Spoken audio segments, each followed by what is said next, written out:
ये chapter based होगा इसके ऊपर, जितने भी केमिकल रिएक्शंस में जो जो कांड प्रकांड होता है उसके बारे में।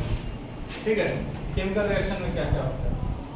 मेनली ये चैप्टर बेस्ड है केमिकल रिएक्शन के रेट के ऊपर, किन फैक्टर्स के ऊपर वो रेट डिपेंड करता है, और ये चैप्टर हो जाएगा आपका। ठीक है, छोटा चैप्टर है, मोटामोटी 6-7 क्लास में चैप्टर अपने हिसाब से खत्म हो जाना चाहिए। ठीक है, तो इस चैप्टर का नाम केमिकल काइनेटिक्स है।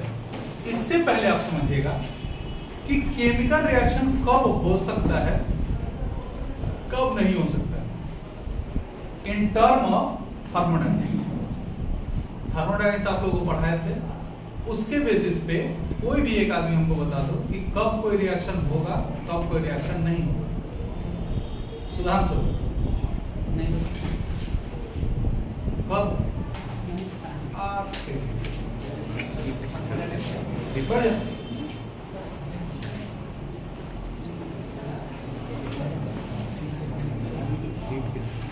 according to thermodynamics,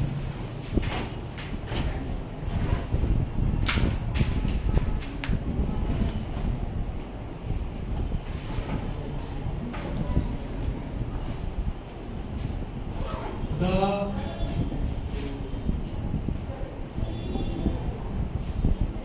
possibility of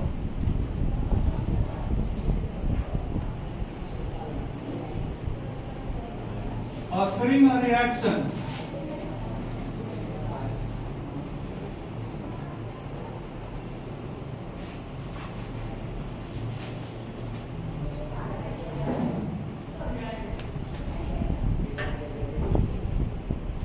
depends upon the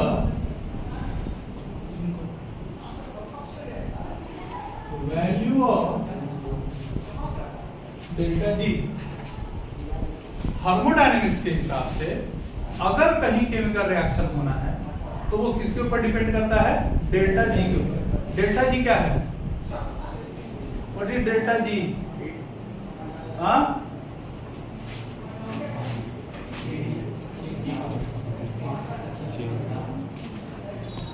gives free energy change।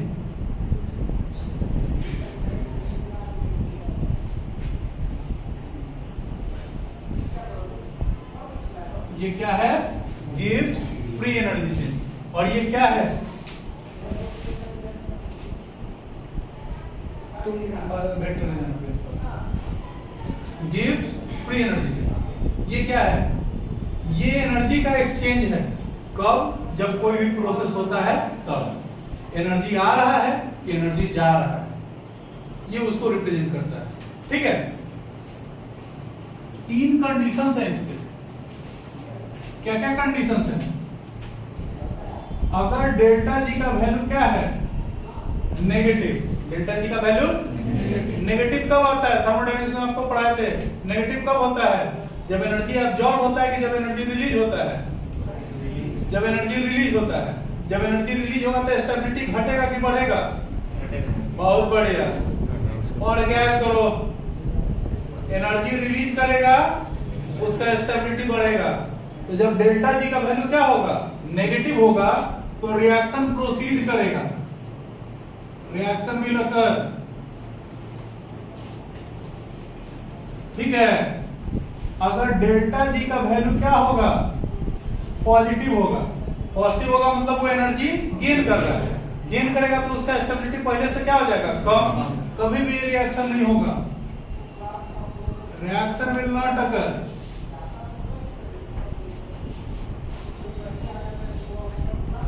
और अगर डेल्टा जी का वैल्यू है 0, इसका मतलब reaction is at equilibrium. And what is the meaning of equilibrium in term of chemical reaction? किसी भी chemical reaction में equilibrium का मतलब होता है कि जितना फॉरवर्ड रिएक्शन हो रहा है उतना ही वो रिएक्शन क्या हो रहा है, बैकवर्ड हो रहा है। तो वो रिएक्शन कहाँ है, इक्विलिब्रियम पे।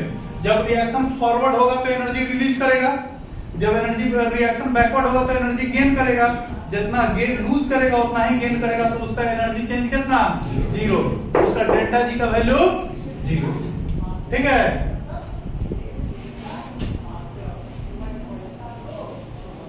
चैप्टर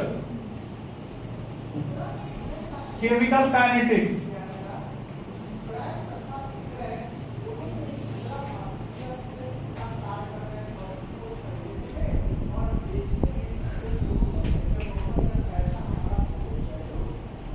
चैप्टर का नाम chemical kinetics. The branch of chemistry, the branch of chemistry which deals with the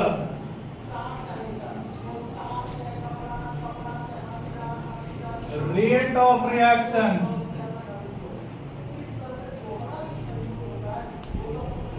and the factors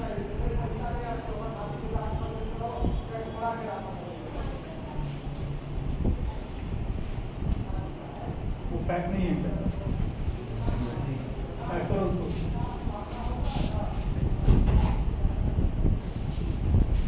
factors affecting the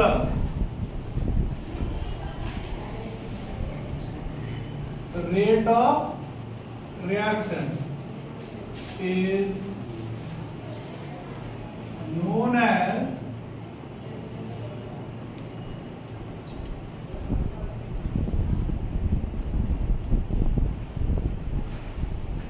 chemistry का वो ब्रांच जो किसके साथ डील करता है कि रिएक्शन का रेट क्या होगा, रिएक्शन का रेट क्या होगा, और कौन कौन से ऐसे फैक्टर्स हैं जिसके ऊपर रिएक्शन का रेट डिपेंड करता है। जिस ब्रांच ऑफ केमिस्ट्री में हम लोग पढ़ते हैं उस ब्रांच ऑफ केमिस्ट्री को हम लोग क्या बोलते हैं, केमिकल काइनेटिक्स। ये जो काइनेटिक्स है ये एक वर्ड से बना है, काइनेसिस। काइनेसिस का मतलब होता है मूवमेंट। काइनेसिस का मतलब क्या होता है, ये क्यों नाम पड़ गया, यहां क्या मूव कर रहा है, यहां मूव कर रहा है रिएक्टेंट के पार्टिकल। क्या मूव कर रहे हैं, वो एक रिएक्टेंट का पार्टिकल दूसरे रिएक्टेंट के पार्टिकल के साथ क्या कर रहा है, कोलाइड कर रहा है, टकरा रहा है। और जब तक टकराएगा नहीं, आगे एक टॉपिक पढ़ाएंगे कोलिजन थ्योरी, कि जब तक रिएक्टेंट के पार्टिकल्स टकराएंगे नहीं तब तक प्रोडक्ट का फॉर्मेशन नहीं होगी। ठीक है,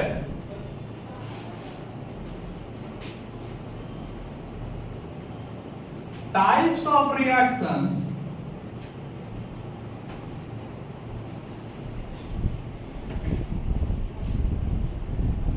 on the basis of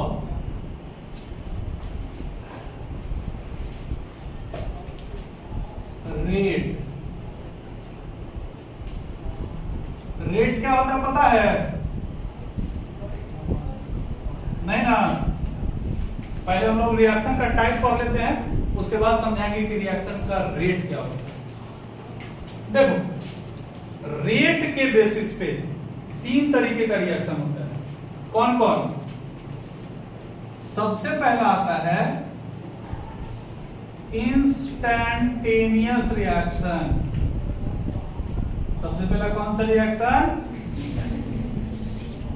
instantaneous का हिंदी क्या होता है, क्षणिक।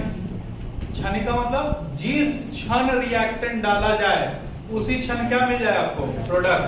रिएक्टेंट के डालने और प्रोडक्ट के मिलने में अगर समय करीब करीब 0 के बराबर है तो उस तरह के रिएक्शंस को हम लोग क्या बोलते हैं, instantaneous reaction. The reactions which get completed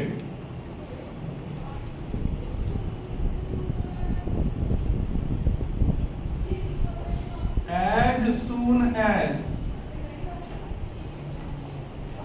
the reactants are mixed with each other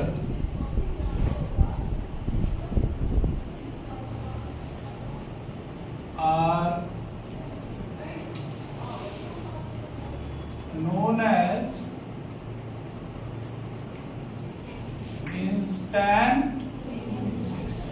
instantaneous reactions, ऐसे रिएक्शंस जो उसी समय कंप्लीट हो जाए।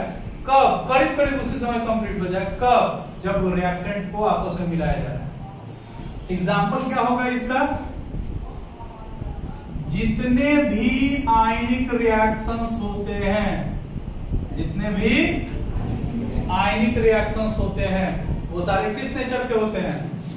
सारे किस नेचर के होते हैं? इंस्टैंटेनियस नेचर का होता है। आयनिक रिएक्शन में कौन पार्टिसिपेट करेगा? आयंस कितने तरीके के? 3 तरीके का, कटायन और अनायन। कटायन कहेंगे धनायन और अनायन कहेंगे ऋणायन। कटायन कैसा चार्ज? पॉजिटिव चार्ज आयंस, और अनायंस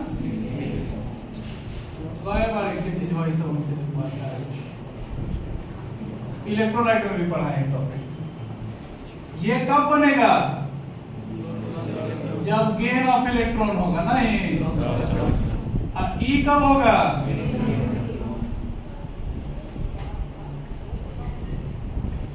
ई कौन करता है?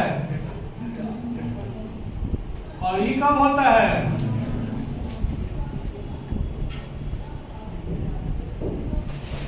यानी कहीं कटायन अनायन के बीच में रिएक्शन हो रहा है?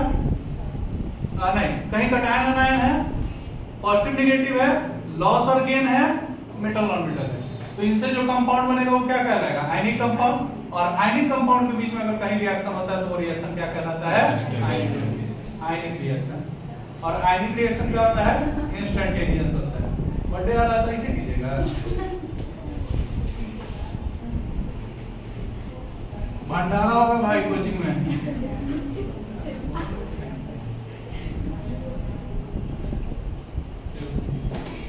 आप क्या बोल रहे हैं?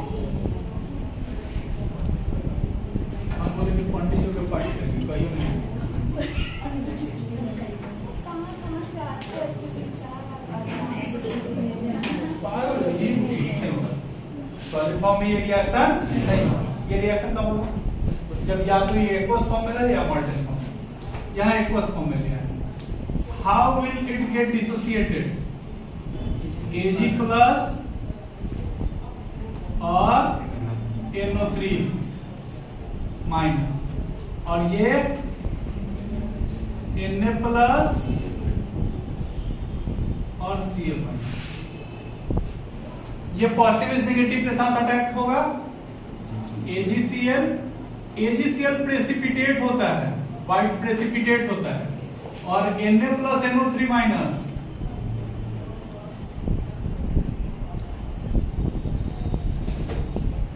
इस रिएक्शन में आप रिएक्टेंट डालिएगा, और जिस क्षण रिएक्टेंट डालिएगा उसी क्षण आपको प्रोडक्ट वेट भी करने का जरूरत नहीं। और इस तरह के रिएक्शन के लिए केमिकल काइनेटिक्स रेट नहीं बताता है, क्योंकि इस रिएक्शन में टाइम ही नहीं। रेट का मतलब, रेट में तो एक चीज होता है क्या? टाइम। इसमें टाइम ही पता नहीं होता है कि कितना समय में रिएक्शन होगा। ठीक है। These reactions can't be calculated. Can't be calculated. काहे भाई? Because time taken for change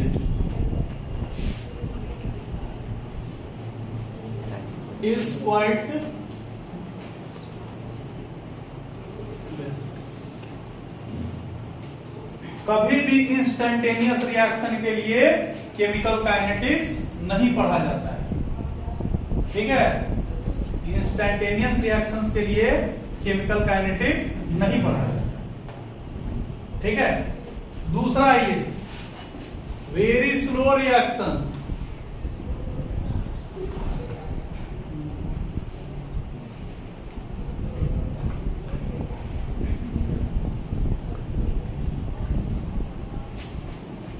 ऐसा रिएक्शन जो बहुत समय ले रिएक्शन को कंप्लीट होने में, वैसे रिएक्शंस को हम लोग क्या बोलते हैं?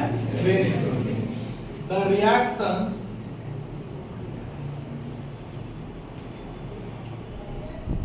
which take very long time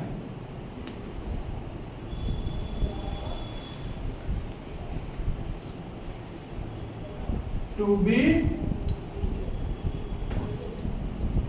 completed are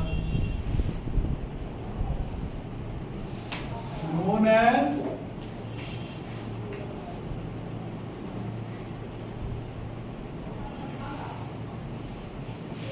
ऐसे रिएक्शंस जिनको बहुत ज्यादा समय लगता है कंप्लीट होने में, ऐसे रिएक्शंस को हम लोग क्या बोलते हैं? Very slow. जैसे formation of coal,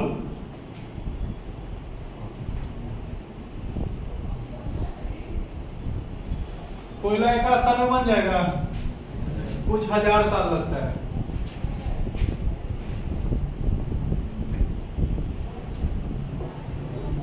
formation of ethanol from cane sugar या सुगर केन,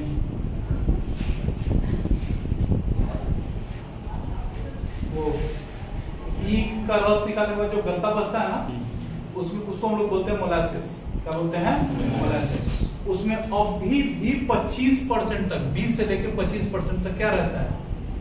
शुगर है, लेकिन उसको किसी भी मशीन के हेल्प से निकाला नहीं जा सकता। वो जब भी निकलेगा तो सड़ाने के बाद ही निकलेगा। तो 2 महीना 2.5 महीना, अब 2 महीना 1 दिन हो गया कि 2 महीना 2 दिन हो गया, इससे कोई अंतर नहीं पड़ता है। 2-2.5 महीना उसको क्या कर दिया जाता है? पानी में डाल के, ईस्ट डाल के, और उसको छोड़ दिया जाता है। पूरा फफकता है, वो गेट कन्वर्टेड इनटू, अब पूरा सील पैक कर दिया जाता है। अगर वो क्या रह गया? खुला रह गया, तो वो इथेनॉल का बता बन जाएगा, इथेनॉलिक एसिड। ठीक है, तो वो इथेनॉल इस तरीके से बनता है। नहीं तो जिसको फैटी लिवर हो गया, जैसे मेरा फैटी लिवर हो गया था, हमको दारू पीना मना है। क्या है? क्या कि एक्चुअली शराब क्या है? अल्कोहल क्या है? It is the another form of किसका? शुगर। शुगर नहीं कंज्यूम करना चाहिए। शुगर तो किसी के लिए भी खराब है, आपके लिए, मेरे लिए, सबके लिए खराब है। नहीं, हाथों से चश्मा लगा के जो आती है ना फरूटी का प्रचार करने हैं, वो अपने शुगर नहीं खाती है, तुमको शुगर ढकेलवाती है ना? तो शुगर किसी रिफाइंड, कोई भी चीज, कोई भी रिफाइंड चीज आपके लिए ठीक नहीं है। मैदा फैदा कुछ नहीं खाइए, सब बेकार चीज है। ठीक है? हाँ, चक्की का आटा, चक्की के आटा, आटा के चक्की हुए रहा ज्यादा फॉर्मेशन अभी तक। अच्छा, अभी कुछ दिन पहले वो मछली मेरी मर गई थी, तो उसको गमला में डाल दिए थे। हमको लगता है कि 2 दिन वैसा ही थी। अब धीरे धीरे धीरे क्या हो गई? सड़ी। ये पता नहीं चला कि 1 मिनट बाद कितना सड़ी, आधा घंटा में कितना सड़ी। तो इस तरह के रिएक्शंस को decomposition of a body, decomposition of a body,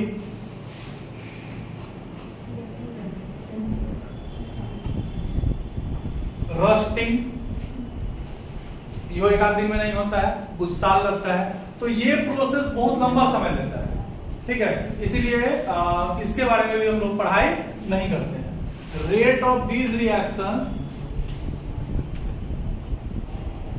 rate of these reactions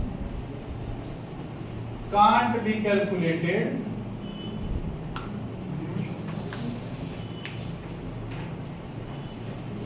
as time required for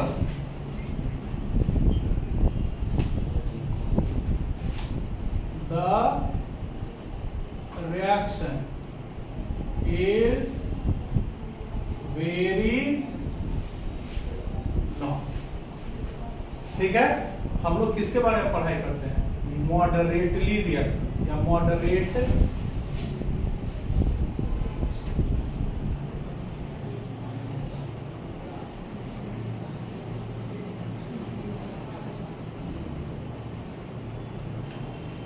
एक ऐसा रिएक्शन जो ना बहुत जल्दी खत्म हो जाए और ना बहुत देर से खत्म हो। उसको हम लोग क्या बोलते हैं? The reactions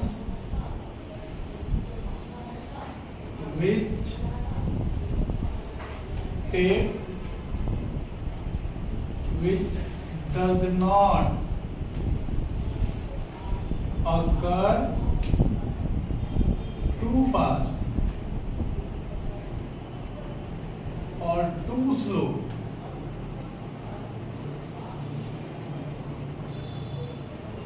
are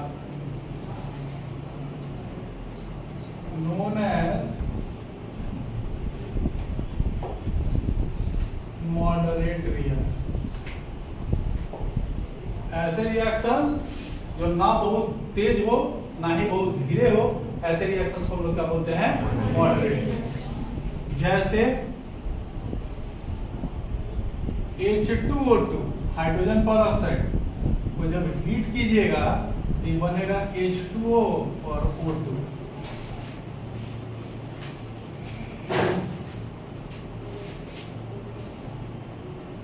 C2H5 COOH C2H5OH और CH3 COOH किसके प्रेजेंस में? H2SO4 के प्रेजेंस में। इस रिएक्शन को हम लोग क्या बोलते हैं?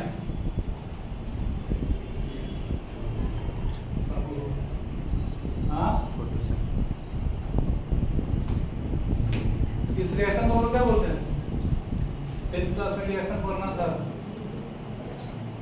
The reaction of an acid with ethanol to give ester and water is known as esterification reaction. यहाँ से और यहाँ से OH हट जाएगा, क्या बन जाएगा? CH3 COO C2H5 और साथ में H2। ये क्या है? ईस्टर। नाम इसका इथाइल इथानोएट दिख रहा है रानी?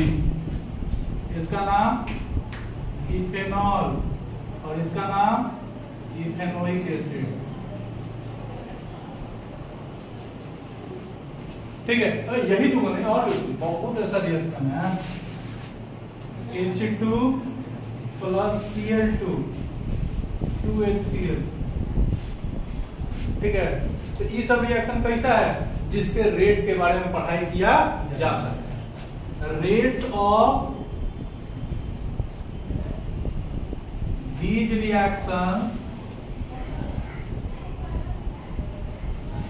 can be calculated because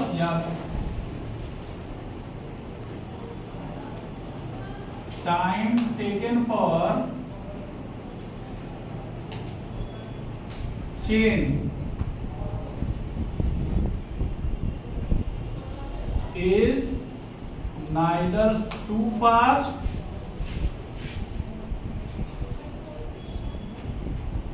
or neither too long or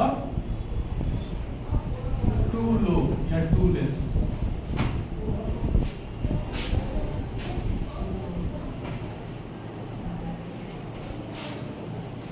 in reaction का रेट इसलिए बताया जा सकता है क्योंकि ये रिएक्शन ना तो बहुत जल्दी होता है ना ही बहुत।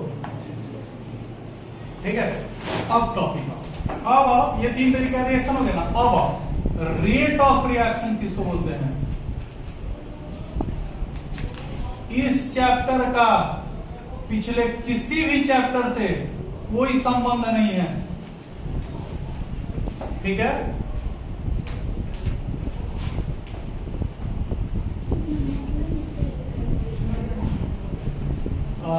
इस चैप्टर का किसी चैप्टर से, और इसका न्यूमेरिकल काफी आसान आता है, काफी आसान। इसके न्यूमेरिकल में कुछ नहीं है। ठीक है, पुटिंग एक आध को आगे जाके पुटिंग का फॉर्मूला गेटिंग का रिजल्ट आएगा, नहीं तो बाकी सब आसान है। कोशिश कीजिएगा कि 100% समझ के जाए यहां से।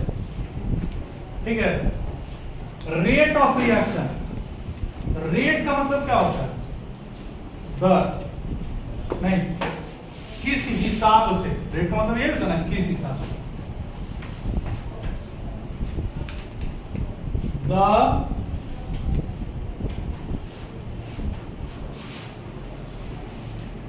change in concentration of the chemical species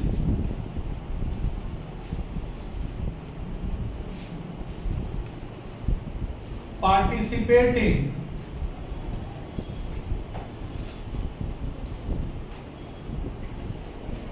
in a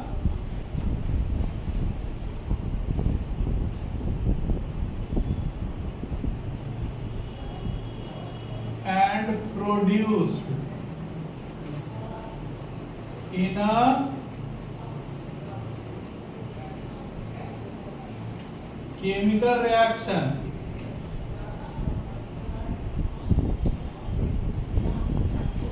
with respect to time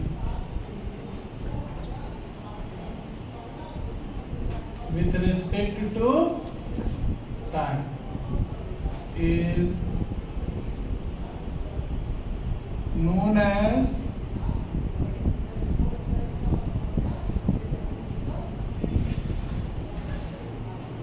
chemical reaction में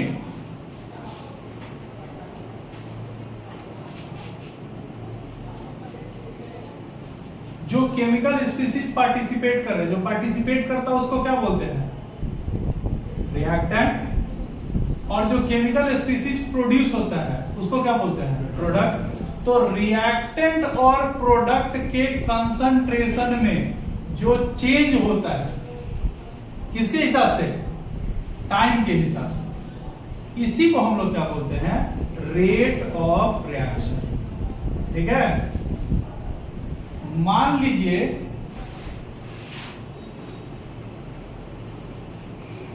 rate of reaction with respect to reactant। अगर रिएक्टेंट के हिसाब से क्या लिखना है हमको? रेट लिखना है। तो minus change in concentration of reactants, change in concentration of reactants by change in that is equal to minus delta concentration of reactant by delta T। ठीक है, और rate of reaction with respect to product is equal to change in concentration of product upon change in time, यानी delta P upon, ये big bracket किसको represent करता है? ये किसको रिप्रेजेंट करता है? कंसंट्रेशन को। किसको रिप्रेजेंट करता है? कंसंट्रेशन। R लिखा हुआ है रिएक्टेंट का कंसंट्रेशन, P लिखा हुआ है प्रोडक्ट का कंसंट्रेशन। ठीक है, यहां रिएक्टेंट वाले कंसंट्रेशन में एक माइनस साइन लग गया है, क्यों?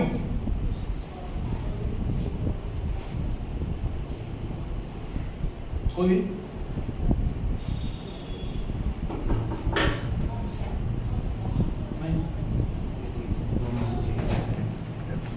क्वेश्चन है, express the rate of reaction in term of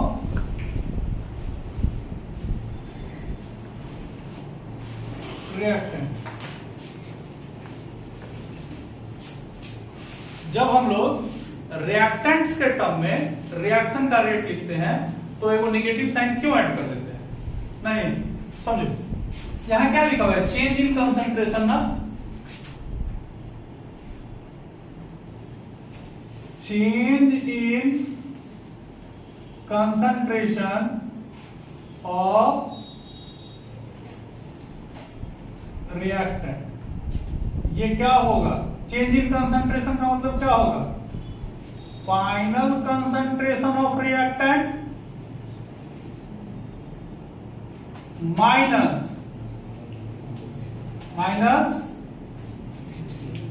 initial concentration of reactant होगा। चेंज का मतलब क्या होता है भाई? फाइनल माइनस इनिशियल, यही होता है ना। आप समझो, ये रिएक्टेंट है, ये प्रोडक्ट है। When t is equal to 0, जब टाइम क्या था? 0, मतलब रिएक्शन अभी शुरू नहीं हुआ। और ये था x, ये कितना था? तब प्रोडक्ट कितना बना? 0 x मोल पर लीटर, ये इसका कंसंट्रेशन था। प्रोडक्ट कितना होता? 0, रिएक्शन अभी शुरू नहीं हुआ है। जब t बराबर हो गया t, 10 minute, 4 minute, 2 minute, 4 second, कुछ हो बात, अगर इसमें से a घट गया तो प्रोडक्ट में कितना बना? a, क्योंकि according to the law of conservation of mass, जितना रिएक्टेंट कम होगा प्रोडक्ट उतना ही बनेगा। या रिएक्टेंट और प्रोडक्ट का जो मास होता है वो हमेशा क्या होता है? फिक्स होता है। शुरुआत में x और 0 जोड़ो, कितना आएगा? x, बाद में x minus a plus a, cut के कितना? x, यानी जितना ही घटेगा उतना ही क्या होगा? प्रोडक्ट बनेगा। ठीक है। अब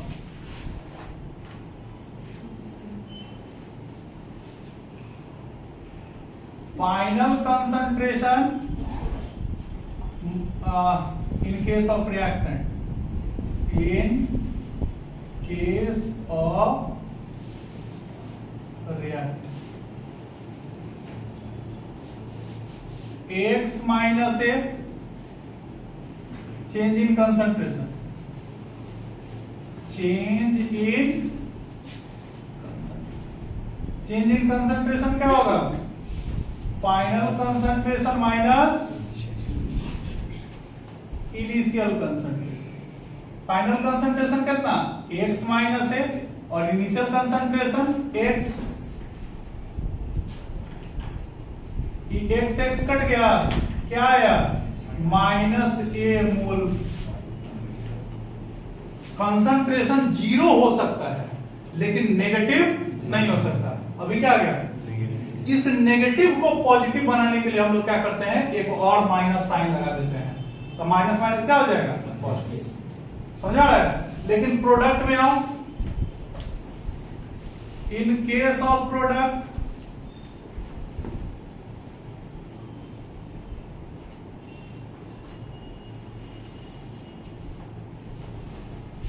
चेंज इन कंसंट्रेशन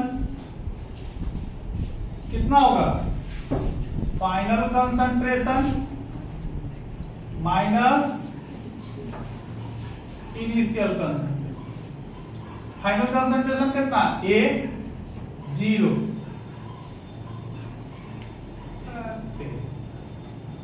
तो कितना हो जाएगा? a मोल पर। ये पॉजिटिव आया है तो पॉजिटिव में कोई साइन लगाने का जरूरत नहीं है, लेकिन ये नेगेटिव आया था। नेगेटिव को पॉजिटिव बनाने के लिए हम लोग को क्या करना पड़ेगा? In case of reactants, in case of reactants, concentration of reactants decreases with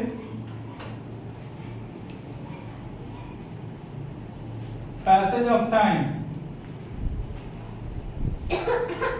बचिएगा, passage of time, due to which change in concentration gives negative value, but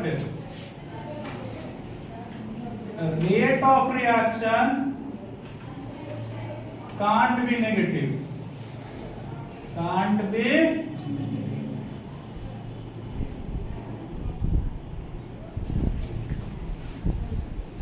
so in order to make it positive,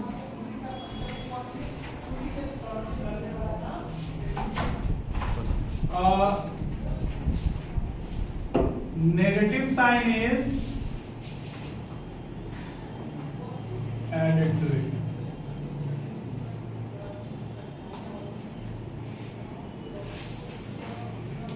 reactant का concentration धीरे धीरे क्या होता है, कम होता है, तो final में से इनिशियल करेंगे तो जो वैल्यू आएगा वो क्या आएगा, नेगेटिव, और अगर नेगेटिव आएगा तो रिएक्शन का रेट क्या हो जाएगा, नेगेटिव।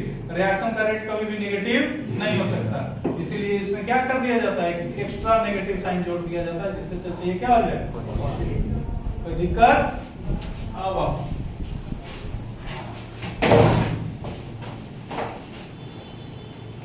एग्जाम्पल को समझो बाबू, इस एग्जाम्पल पे मोटा मोटी 6-7 को न्यूमेरिकल अभी बन जाएगा।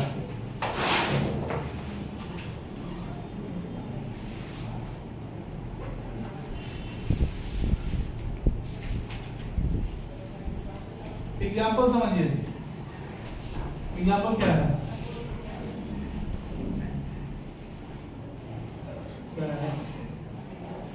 हाँ है कुछ ऐसा, मान लो कि A जो है B के साथ रिएक्ट कर रहा है और बन रहा है क्या, C। A किसके साथ रिएक्ट कर रहा है, B के साथ, क्या बन रहा है, C।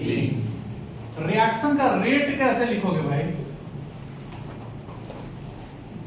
रिएक्टेंट कौन कौन है, ये दोनों, अब प्रोडक्ट कौन है, C।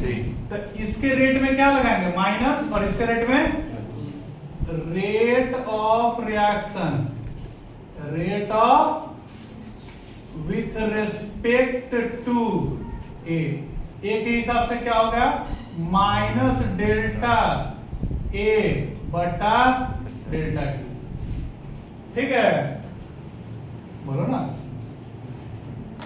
Rate of reaction with respect to B कितना, माइनस डेल्टा बी का कंसंट्रेशन बाय, और rate of reaction with respect to C, C reactant है, प्रोडक्ट है, तो ये खाली डेल्टा सी अपॉन डेल्टा, इन तीनों को एक साथ सरिया के माइनस डेल्टा ए बटा delta t minus delta B बटा डेल्टा टी बराबर डेल्टा सी,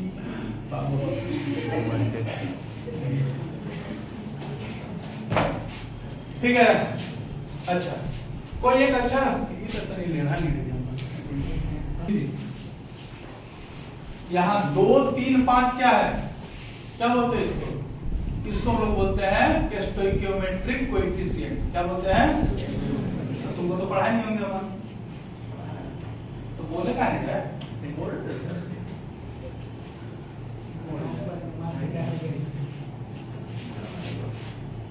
हाँ बोलो, numbers which are used before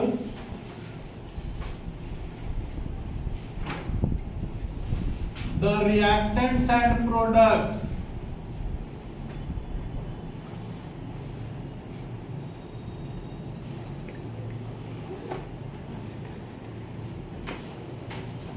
reactants and reactants and product. हाँ बोलो ना यार, तो इससे नहीं समझ यार। हाँ क्या पागल नहीं are known as क्या? स्टोइकियोमेट्रिक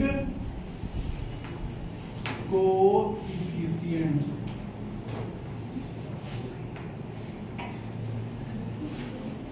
यानी 2 3 5 क्या है? Stoichiometric coefficient. और ये किसको रिप्रेजेंट करता है कि ए का कितना मोल, बी का कितना मोल, सी का कितना मोल रिएक्शन में पार्टिसिपेट कर रहा है।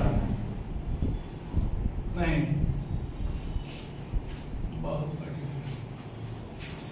इसका रेट लिखो भाई, माइनस जो स्टोइकियोमेट्रिक कोएफिशिएंट है ना वो नीचे आ जाएगा, डेल्टा ए बटा delta t minus 1/5 delta B upon delta t और 1/3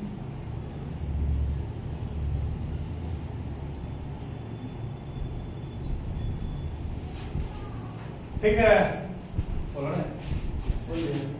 चलो इसके बाद क्या आएगा? एग्जाम्पल दो।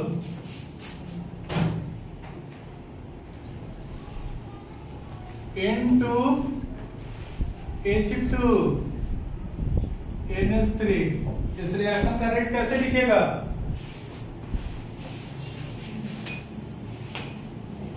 हाँ रिएक्शन का रेट लिखो।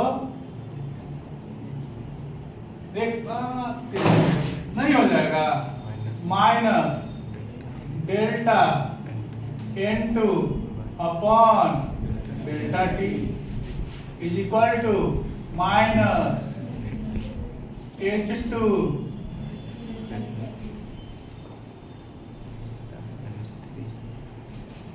नहीं होगा। हाँ बोलो, चलो तनी रोक दो, लतियाने का समय आ गया। नहीं है रिएक्शन जब तक बैलेंस नहीं रहेगा तब तक स्टोइकियोमेट्रिक कोएफिशिएंट कैसे पता चलेगा? Na कितना 3 Na 2, अब रिएक्शन बैलेंस है नहीं, तो कितना हो जाएगा? Minus delta N2 upon delta T minus 1/3 delta 1/2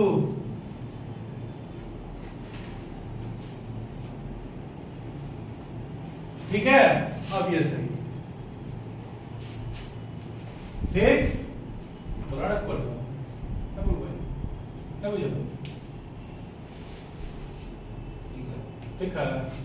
चलो रिएक्शन का रिएक्शन रेट ऑफ रिएक्शन का यूनिट क्या होगा? Unit of rate of reaction, unit of rate of reaction क्या होगा? बुदबुदो खाली, तू बोल मत पूछो।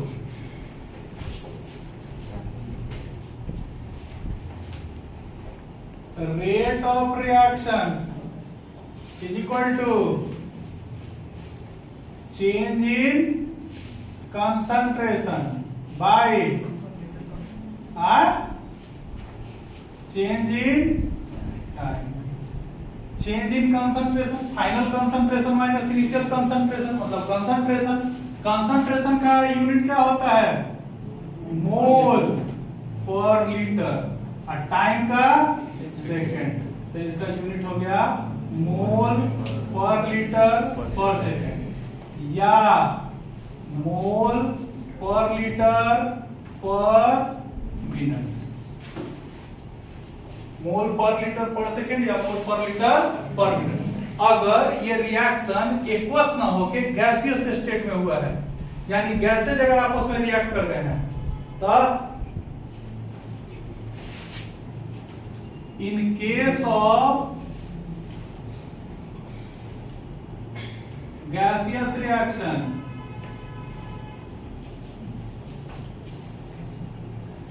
रेट ऑफ रिएक्शन, गैस का जो होता है या तो बाढ़ में या एटीएम में, तो ऊपर क्या हो गया एटीएम और नीचे सेकेंड, एटमॉस्फेयर पर सेकेंड या एटमॉस्फेयर पर मिनट। कोई दिक्कत? चलो